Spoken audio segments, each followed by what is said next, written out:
नमस्कार साथियों। अंतर्राष्ट्रीय मातृभाषा दिवस की आप सबको हार्दिक शुभकामनाएं। हमने अपने पिछले व्याख्यान में मातृभाषा किसे कहते हैं, उसका क्या महत्व है और अंतर्राष्ट्रीय मातृभाषा दिवस क्यों मनाया जाता है, उसके पीछे क्या इतिहास है, इस पर चर्चा की। विश्व की अनेक भाषाएं जो लुप्त प्राय हो गई हैं, जो समय के अंतराल में प्रयोक्ताओं की कमी के कारण निरंतर लुप्त होती चली जा रही हैं, उनका अस्तित्व समाप्त होता चला जा रहा है। तो उन मातृभाषाओं को, उन अपनी सांस्कृतिक विरासत को, अपनी बौद्धिकता को बढ़ाने के लिए, उसको संरक्षित करने के लिए वैश्विक स्तर पर अनेक प्रयास किए जा रहे हैं।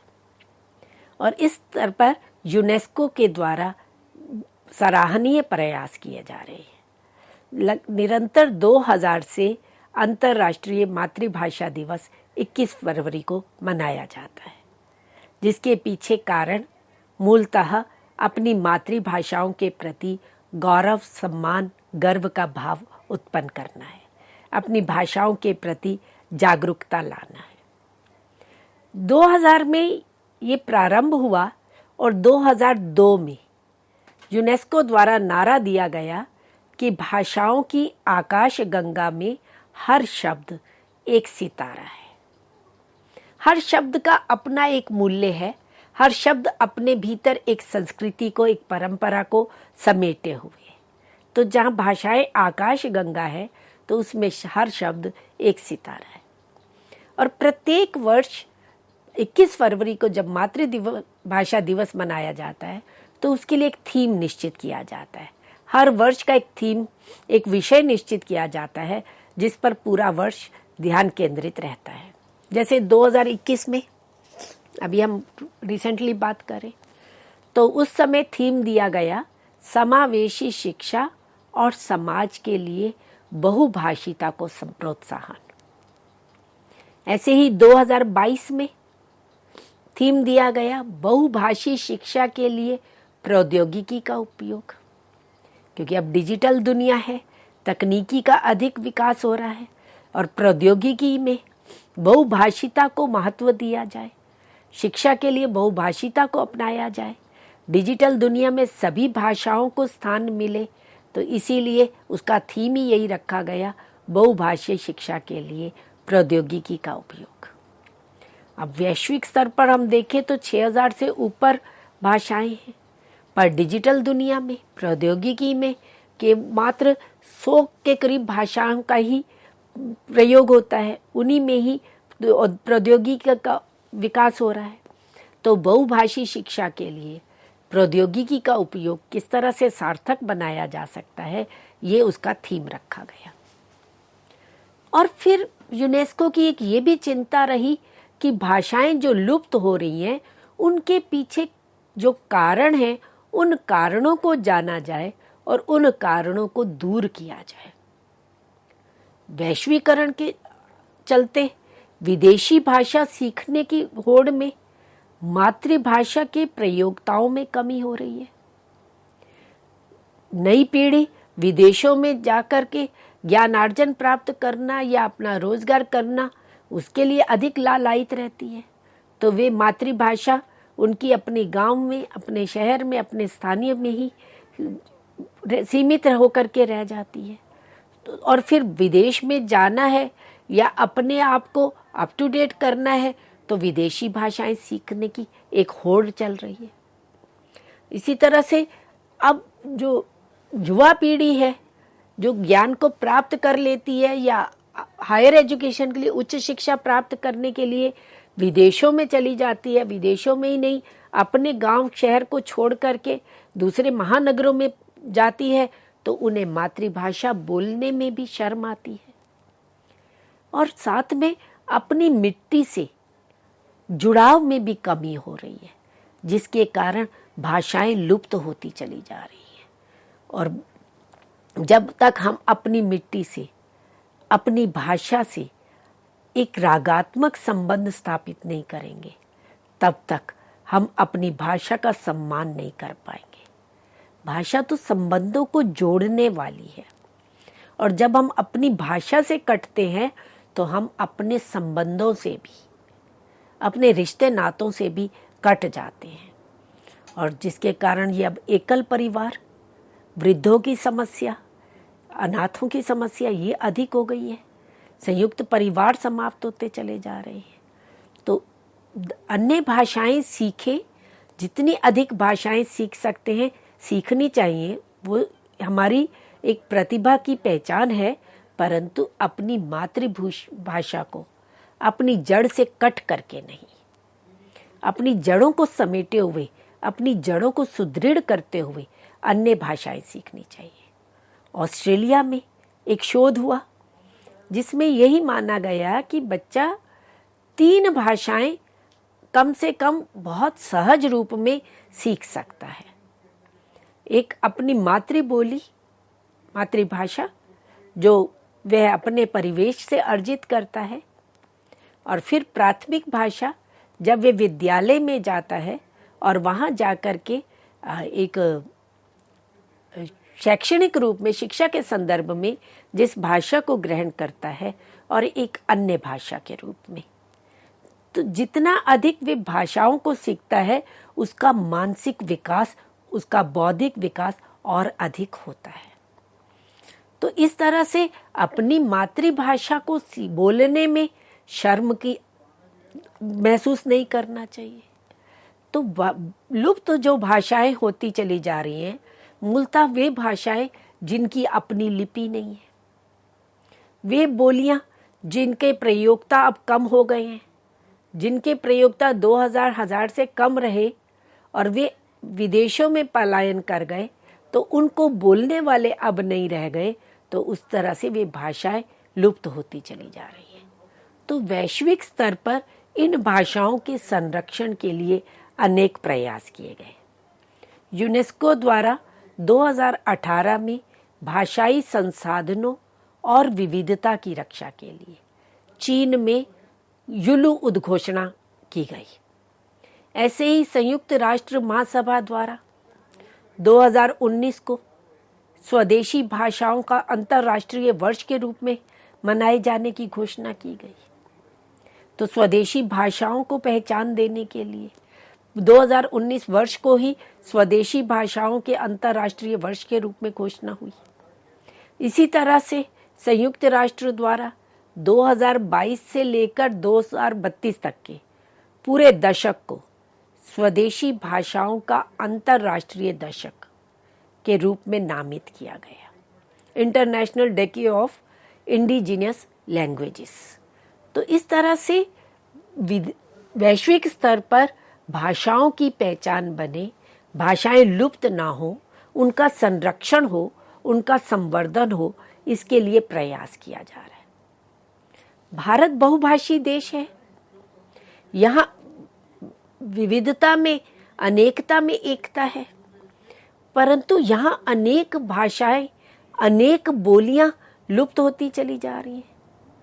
वे बोलियां जिनकी अपनी लिपि नहीं रही, पूर्वोत्तर की अनेक बोलियां, जनजातियों की अनेक बोलियां, जिनमें साहित्य ना होने के कारण, जिनके प्रयोक्ता ना होने के कारण अब लुप्त होती चली जा रही हैं।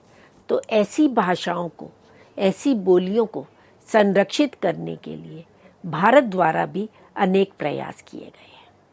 और विशेष रूप से शैक्षिक संदर्भ में हम देखें तो शैक्षणिक संदर्भ में राष्ट्रीय शिक्षा नीति 2020 जो आई, उसमें मूल रूप से, विशेष रूप से मातृभाषाओं को, क्षेत्रीय स्थानीय भाषाओं को शिक्षा का माध्यम बनाने के लिए प्रावधान किया गया है कि विद्यार्थी जब अब विद्यालय में जाए तो प्राथमिक स्तर पर पहली कक्षा से लेकर 5वीं कक्षा तक और उसके पश्चात माध्यमिक स्तर तक 8वीं तक भी उसकी शिक्षा का माध्यम मातृभाषा या क्षेत्रीय भाषा होना चाहिए।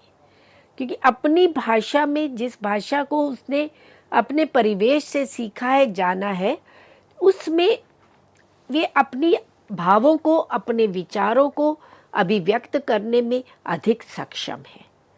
वे अपनी सृजनात्मक प्रतिभा को मातृभाषा के माध्यम से, क्षेत्रीय भाषा के माध्यम से अधिक प्रकट कर सकता है, अपनी सृजनात्मक प्रतिभा का विकास कर सकता है। तो इसलिए प्राथमिक अथवा माध्यमिक स्तर पर शिक्षा का माध्यम मातृभाषा अथवा क्षेत्रीय भाषा रखने का प्रावधान है। और विश्वविद्यालय स्तर पर उच्च शिक्षा के क्षेत्र में पुस्तकों का क्षेत्रीय भाषाओं में प्रकाशन पर भी विशेष बल दिया गया है कि भाषाएं उच्च स्तर पर अधिकांशतः ज्ञान विज्ञान की पुस्तकें या तो अंग्रेजी में है अथवा हिंदी में है। अब उन पुस्तकों को क्षेत्रीय भाषाओं में, जो संविधान की 8वीं अनुसूची में 22 भाषाएं हैं, उन सभी भाषाओं में प्रकाशित करने की भी वकालत की गई है।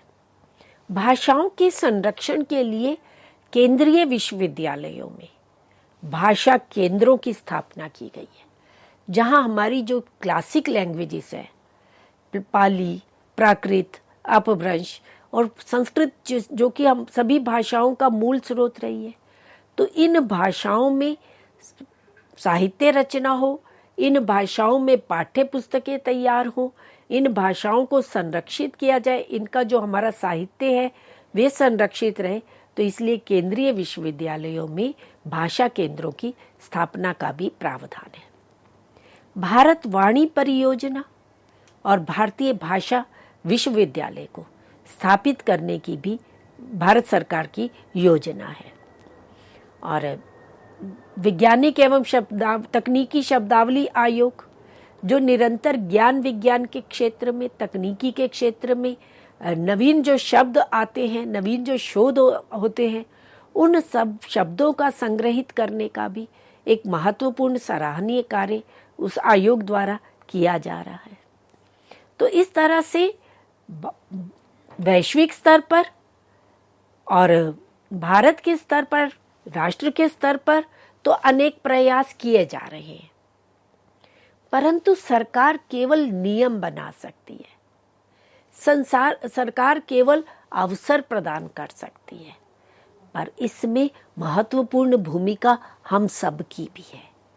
हम अपनी भाषा का अधिक से अधिक प्रयोग करें, अपनी मातृभाषा के प्रति गर्व का भाव अनुभव करें, शर्म महसूस ना करें, अपनी मातृभाषा के प्रति एक आत्मीयता का, रागात्मकता का भाव रखें, अपनी संस्कृति का संवर्धन करें। तो इस तरह से परिवार के स्तर पर एक वातावरण निर्माण करने की, एक परिवेश बनाने की आवश्यकता है। जब परिवार में भाषा प्रयोग की जाएगी तो समाज में भी आएगी, और समाज से फिर राष्ट्र का निर्माण होगा, और इस तरह से फिर वैश्विक पटल पर भाषा को भी अपनी एक पहचान मिलेगी। तो इस तरह से मातृभाषाओं को या भाषाओं के संरक्षण के लिए विभिन्न स्तरों पर प्रयास किया जा रहा है। अब हम मित्रों बात करते हैं, अक्सर ये प्रश्न उठता है, ये विवाद उठता है कि बोली अलग है, मातृभाषा अलग है, या दोनों एक ही है? दोनों में मूलतः क्या अंतर है, बोली में और मातृभाषा में? हम मातृभाषा किसे कहें और मातृबोली किसे कहें, या प्रथम भाषा किसे कहें? तो ये एक विवाद का विषय है। तो बोली और भाषा दोनों में अंतर है, परंतु दोनों एक दूसरे से जुड़ी हुई भी है। कब बोली भाषा का रूप धारण कर लेती है और कब समय के अंतराल में प्रयोक्ताओं की कमी होने पर भाषा पुनः बोली का भी रूप धारण कर लेती है। बोली मात्र बोलचाल के स्तर पर होती है। बोली का प्रयोग सीमित क्षेत्र में होता है, जबकि भाषा का प्रयोग एक व्यापक क्षेत्र में होता है।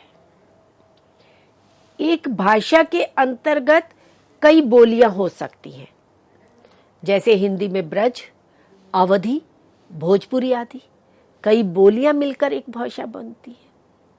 जैसे पहाड़ी हम देखते हैं, राजस्थानी हम देखते हैं, पहाड़ी में अनेक बोलियां आ जाती हैं, गढ़वाली है, कुमाऊनी है, जौनसारी आदि है।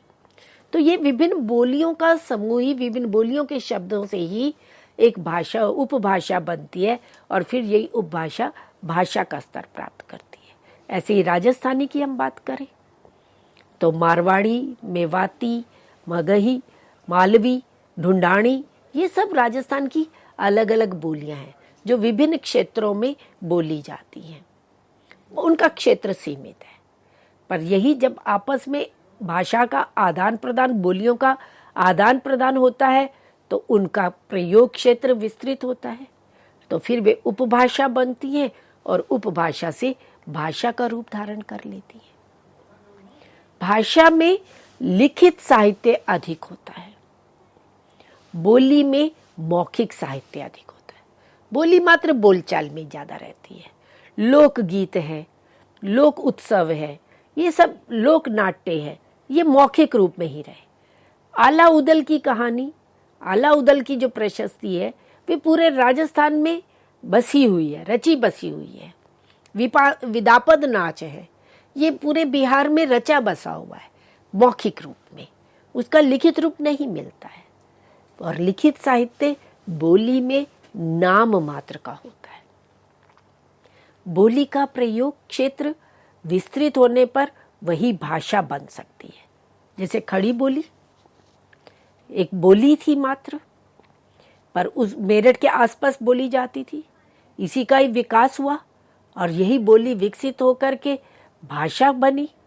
और भाषा ही नहीं, राजभाषा और राष्ट्रभाषा विश्व भाषा तक पहुंच गई है, वैश्विक स्तर तक अपनी पहचान बना ली है। तो जब बोली का प्रयोग क्षेत्र विस्तृत होता है तो उसके पीछे विभिन्न कारण होते हैं, सामाजिक कारण भी, राजनीतिक कारण भी। तो कारण कुछ भी रहे हो, पर जब उसका क्षेत्र विस्तृत होता है तो वे भाषा बन जाती है। बोली अर्जित की जाती है, भाषा सीखी जाती है। बोली को सीखना नहीं पड़ता, वे बच्चा अपने परिवेश से स्वतः ही अर्जित करता चला जाता है। परंतु जब वे विद्यालय में जाता है तो वहां जाकर के वे भाषा के रूप में उसको सीखता है, उसका लिखित रूप, उसके लेखन कौशल, उसका उच्चारण आदि वे विद्यालय में जाकर के सीखता है। तो बोली अर्जित होती है, उसका उच्चारण शुद्ध है अशुद्ध है उस पर ध्यान नहीं जाता है, जैसा वे सुनता है वैसा वे प्रयोग करता चला जाता है। पर भाषा सीखी जाती है, भाषा का अपना एक व्याकरण होता है। अब एक और प्रश्न ये उठता है कि क्या मातृभाषा का शिक्षण किया जाना चाहिए? मातृभाषा तो कहा जाता है कि वे बच्चा अपने परिवेश से ही अर्जित कर लेता है, अपने माता पिता से, बहन भाई से, अपने परिजनों से, अपने पड़ोस अड़ोस से अर्जित कर लेता है। फिर उसका शिक्षण होना चाहिए कि नहीं, उसे सिखाया जाना चाहिए कि नहीं, उसको सिखाने के पीछे क्या उद्देश्य है, इस पर भी अभी हम चर्चा करते हैं। वास्तव में जो बच्चा अपने परिवेश से, अपने परिवार से ग्रहण करता है, जिसका वे अनुकरण करता है, वह उसकी प्रथम भाषा होती है, वह उसकी मातृ बोली होती है, उसे बोली कहा जाता है। और बोली को सीखने के लिए कोई विद्यालय जाने की आवश्यकता नहीं है, उसको सीखना नहीं पड़ता, उसका अधिगम होता है। परंतु जब वे विद्यालय जाता है तो तब वे मातृ बोली का स्तर विकसित होकर के मातृभाषा बन जाता है। जैसे बिहार में हिंदी भाषी प्रदेश है, बच्चा अपने आसपास में, अपने घर में मैथिली सीखता है, भोजपुरी सीखता है, मगही सीखता है, पर जब वे विद्यालय में जाता है तो मातृभाषा के रूप में वे हिंदी सीखता है। ऐसे ही उत्तर प्रदेश हिंदी भाषी प्रदेश है, बोली के स्तर पर वे ब्रज बोलता है, वृंदावन क्षेत्र में ब्रज प्रदेश में, अवध प्रदेश में वे अवधी बोलता है, भोजपुरी बोलता है, परंतु जब वे विद्यालय जाता है तो मातृभाषा के रूप में वह हिंदी सीखता है। तो इस तरह से वहाँ मातृभाषा शिक्षण है। तो इस मातृभाषा शिक्षण के उद्देश्य की जब हम बात करते हैं तो मूलतः दो प्रकार के उद्देश्य कहे जा सकते हैं, सामान्य उद्देश्य और विशिष्ट उद्देश्य। सामान्य उद्देश्य है कि भाषा शिक्षण के माध्यम से हम विद्यार्थी के व्यक्तित्व में क्या परिवर्तन लाना चाहते हैं। उस विद्यार्थी जो विद्यालय में प्रवेश किया, प्राथमिक शिक्षा जो प्राप्त कर रहा है, उसके व्यक्तित्व में क्या परिवर्तन आया, और विद्यार्थी को समाज की दृष्टि से अधिक महत्वपूर्ण किस प्रकार बनाया जा सकता है। यह उसका उद्देश्य है कि समाज में रहने वाला है, सामाजिक प्राणी है, तो समाज में उसका क्या स्थान रहेगा, समाज में उसकी क्या पहचान रहेगी, उसके क्या दायित्व रहेंगे, और अपने दायित्वों को पूर्ण करने के लिए भाषा किस प्रकार उसकी सहायक बनेगी। तो विद्यार्थी को समाज की दृष्टि से अधिक महत्वपूर्ण किस प्रकार बनाया जा सकता है। विद्यार्थियों को प्रभावशाली, आकर्षक, शुद्ध तथा रुचिकर शैली में अवसर एवं परिस्थिति के अनुकूल भाषा का ऐसे ढंग से प्रयोग कर सकने की क्षमता प्रदान करना जिससे अभीष्ट की सिद्धि में सहायता प्राप्त हो। जब वे भाषा सीखता है तो उसका उच्चारण ही केवल शुद्ध नहीं होता, उसका व्यक्तित्व भी बड़ा प्रभावशाली बनता है।